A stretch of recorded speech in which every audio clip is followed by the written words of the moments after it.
لیکن سر جو حالات چل رہے ہیں اب، بلاول صاحب کی ٹک ٹک بھی آپ نے سنی ہوگی کہ جس میں وہ کہہ رہے ہیں کہ الٹی گنتی شروع ہو گئی ہے، تو آپ سمجھتے ہیں کہ کیا واقعی ہی حکومت کی الٹی گنتی شروع ہے، یا حکومت جو ہے وہ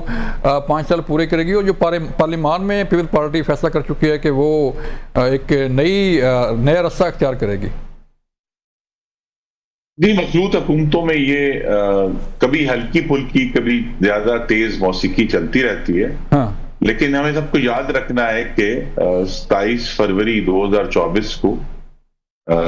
سندھ کی حکومت بنی تھی،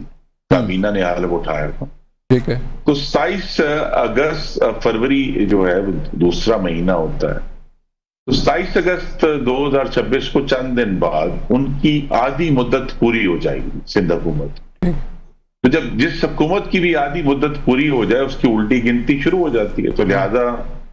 28 اگست سے سندھ حکومت کی بھی الٹی گنتی شروع ہو جائے گی، کیونکہ جیسی آدھی مدت ختم ہوتی ہے تو اگلا انتخاب جو ہے وہ سامنے آ جاتا ہے۔ تو لہذا ایسی گفتگو سے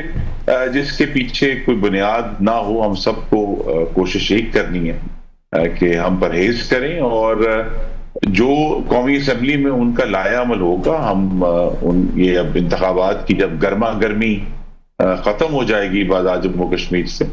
تو پھر ہم ان کے ساتھ پھر بیٹھیں گے، اور سب سے اہم بات پھر کہوں گا کہ صدر مملکت وزیر اعظم کے ساتھ بیٹھیں گے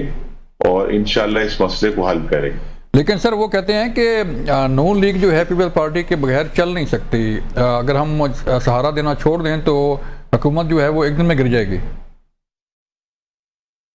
جی، تو یہ جو جمہوریت اور سیاست ہمارے سامنے ہے، ہم نے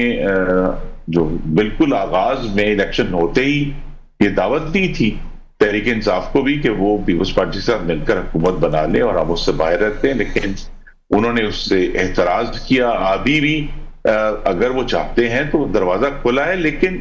ایک ضرور بات عرض کروں گا بلوچ صاحب، جی جی، کہ انتخابی جو گرمی ہے یا تناؤ ہے، اس کا یہ مطلب نہیں ہے کہ آپ جو ملک کا اعلیٰ مفاد ہے اس کو پیچھے چھوڑ۔ ٹھیک۔ پاکستان کا مفاد اس وقت یہ ہے، اور جس نے ابھی مکہ معاہدے سے ثابت بھی کیا ہے کہ ہم آگے بڑھیں، اور اس کے لیے پاکستان میں اندرونی استحکام ضروری ہے، اور یہ پیپلز پارٹی کو بھی مجھے یقین ہے کہ ادراک ہے کہ اکٹھے چلنے میں ہی ان کی بھی اور ملک کی عافیت ہے، کیونکہ ملک کو ایک نئے انتشار میں ڈالنا جو ہے وہ کسی بھی طرح پاکستان کا مفاد نہیں۔ ٹھیک ہے، لیکن یہ کہیں اس طرف تو نہیں اشارہ سر کہ جو نیا نظام آ رہا ہے یا نئے صوبے بن رہے ہیں تو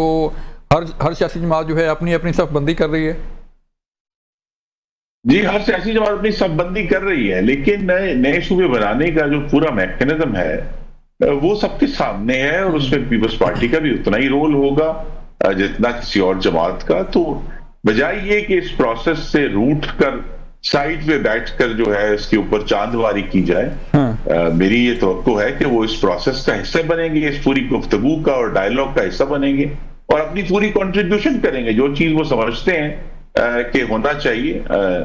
مثلا میری خود شاید غالباً ذاتی رائے جو ہے وہ پیپلز پارٹی سے زیادہ دور نہیں ہے کہ ملک میں نئے صوبوں کی بجائے ہمیں مقامی حکومتوں کا ایک آئینی طور پر مستحکم اور مالیاتی طور پر خود مختار نظام جو ہے ہمیں قائم کرنا چاہیے، بجائے صوبوں کی حیثیت تبدیل کرنے کے۔ اس سے پاکستان کے عوام کو زیادہ جو حاکمیت کا جو ڈیفیسٹ ہے وہ پورا ہوگا۔ یہ پوری ڈیبیٹ اگر کرنی ہے تو پھر کہوں گا کہ وہ ناراض ہو کر باہر بیٹھنے سے نہیں ہوگی، وہ اس کا حصہ بننے سے ہوگی۔ صحیح ہے سر۔ تحریک انصاف کے سی ایم نے بھی جو ہے وہ اعلان کر رکھا ہے کہ وہ لانگ مارچ کرنے جا رہے ہیں اور واپس نہیں جائیں گے، اور آج ہم نے دیکھا کہ تحریک انصاف کا ایک کارکن جو ہے وہ سیکورٹی فورسز کی گاڑی پر فائرنگ کرتے ہوئے مارا گیا، تو اس کو کیسے دیکھ رہے ہیں سر کہ اب آپ نے فرمایا کہ تشدد یا ایسی کی گنجائش نہیں ہے اس پالیٹکس میں؟ جی، گنجائش اس لیے نہیں ہے کہ ہم اب 9 مئی 2023 اور 24 نومبر 2024 کا جو ہے وہ ہم سامنا کر چکے ہیں، ہم اتنے تشدد کا سامنا کر چکے ہیں۔